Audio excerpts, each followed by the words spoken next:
Hey YouTube, how's it going? This is your boy Smooth Cat, rolling with Colossal Boxing Talk, as you guys already know. And today I'm here to hit you guys with a video of my top 10 prospects in boxing. This is my list, so these are guys that I've been keeping my eyes on. I keep my eyes on a lot of prospects, but these are guys who I rank above the rest of them. Okay, we're gonna start off with number 10. I got Julian Williams from Philadelphia. His record is 16-0. He has 10 KOs, no losses, and one draw. He's promoted by Golden Boy Promotions, and I couldn't find too much about it on his amateur background. I was looking, but I couldn't find too much. But from what I see of him as a pro, he's a sharpshooter. He's very patient. He allows himself his patience allows him to display poise that not many prospects his age has. He has dangerous knockout power, and I can honestly see him somewhere down the line becoming like a big time KO puncher because of because his range and his calmness. He will his range and calmness will allow him to sit back and walk a lot of guys into his power, especially overly aggressive type fighters. So number 9, I got Gilberto Ramirez, 28-0, 22 KOs. He's at 168. He's promoted by Top Rank. He's a 3-time national champion as an amateur as well.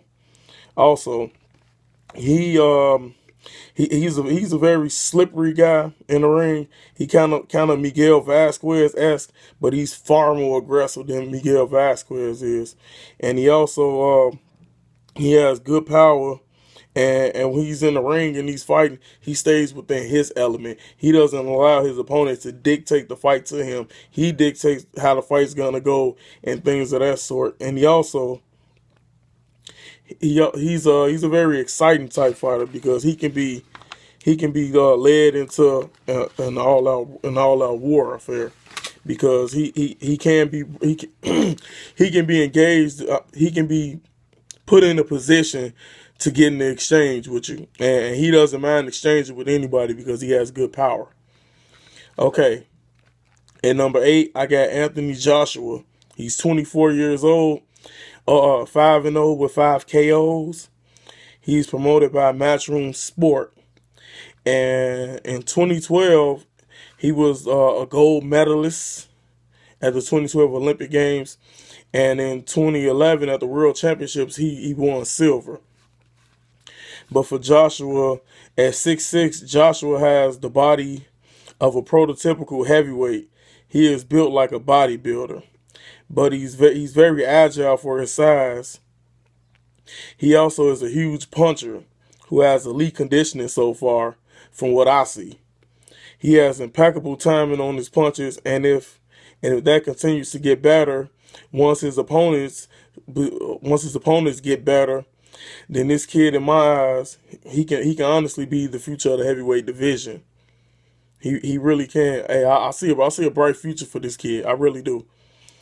At number 7, I have Jose Carlos Ramirez, who has 10 wins, eight of his wins by KO, and no defeats. He's promoted by Top Rank.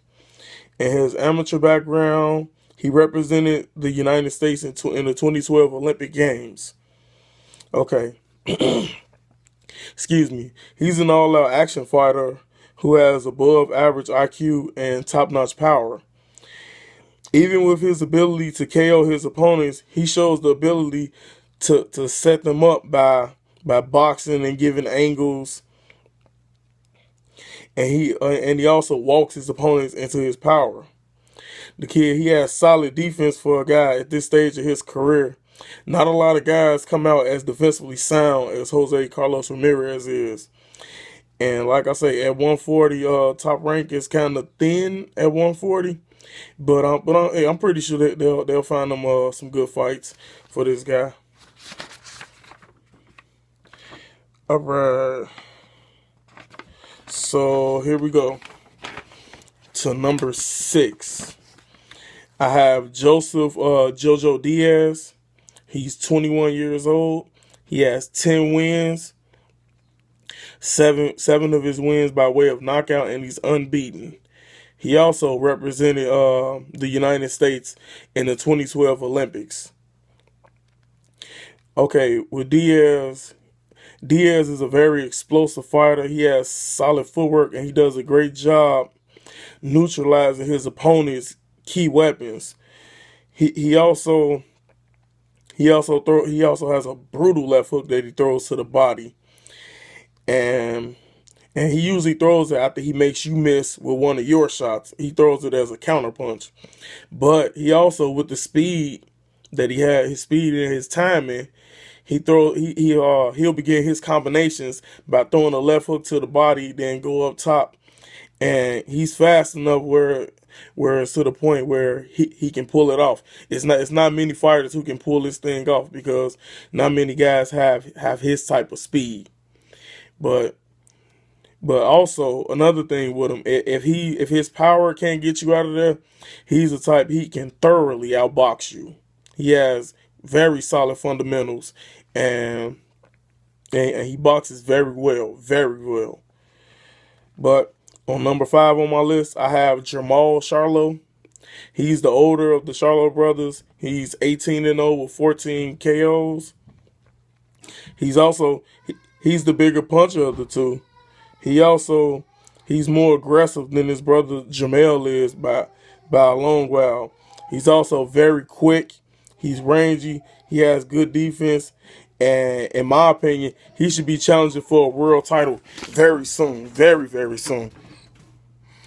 And very soon he should be challenging for a world title. Okay. Sorry about that, people.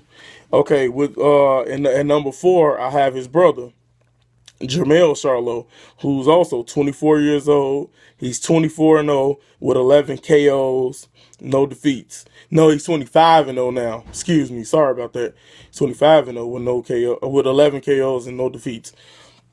He's also a 154 pounder. As an amateur, his record he had 56 wins and 8 losses. He also won a bronze medal at the 2005 Junior Olympics. Okay. Also, with him, he's the more complete fighter of the two Charlo brothers. He has solid defense. He's very fast. He's patient, and he also has respectable power. He's a bit of a sharpshooter as well. He also has great footwork, excellent timing, and he's very technically sound as well. To be so young, he shows the poise of a guy who's been fighting at the pro level for over 10 years. And in his last fight, he got knocked down by Charlie Ota, but he got up and he responded like a true warrior does, and he went on to thoroughly outbox him. So he shows that that even with dealing with adversity, he still has the ability to adapt and he still has the ability to adapt and still pull out the victory. Okay, at number 3, I have Errol Spence. He's a 24-year-old. He has 12 wins. 10 of his 12 wins by KO. He's unbeaten. He's fighting he's listed as a welterweight, but I've seen him fighting at 154 before too, so I'll say 147 or 154.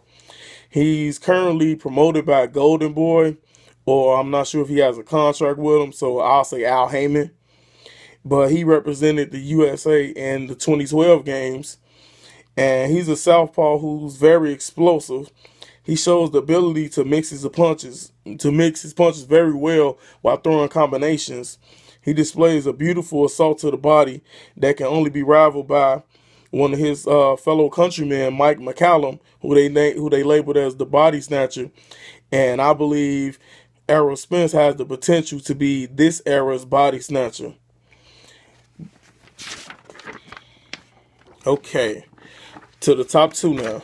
At number 2, I have Felix Verdejo, who's 21 years old, 12-0 with 9 KOs, no defeats. He's a super featherweight.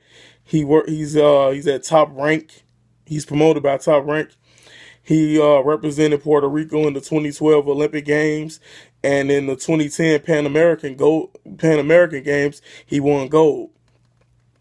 But what I catch from Felix Verdejo, his goal is to every fight, no matter what, to go in and score a brutal KO. But he's also a very effective boxer. He's technically sound. He's like I mentioned before, his power is scary. He has the ability to do it all in the ring. He's a very charismatic kid, and he's known as a hard worker. In my opinion, the sky's the limit for Felix Verdejo, because I can see him turning into Puerto Rico's next big star. And number one on my list, I have Amir Imam, who's 23 years old, 14-0 with 12 KOs, no losses. He's a 140-pounder, and he's currently promoted by Don King. His amateur background is he has a pretty solid amateur background. He didn't make the Olympics, but he still has a solid amateur background. He had fights. He had two losses to Errol Spence, and he fought basically everybody you could fight in the amateurs, honestly. But Imam, in my eyes, is as close to being a complete fighter as anyone on this list that I've named so far. He is a destructive puncher who has poise, and he is very cerebral in the ring. He showed in his last fight the ability to adapt mid-fight, and to do what was necessary to pull out a W. He also, in my opinion, he needs to shore up his defense, because Imam was getting hit with shots that I feel he shouldn't have been getting hit with in that fight. But when you step up your competition level, the competition guys get better and better. So, but basically with Imam, he can box, he can bang. He's good defensively, but he needs to work. He needs to work on his defense to get better. And he has great timing as well. And what I noticed with him, sometimes he gets a little stagnant where he doesn't want to move around as much. But when he uses his lateral movement and he's on his toes, he's a very hard target to hit.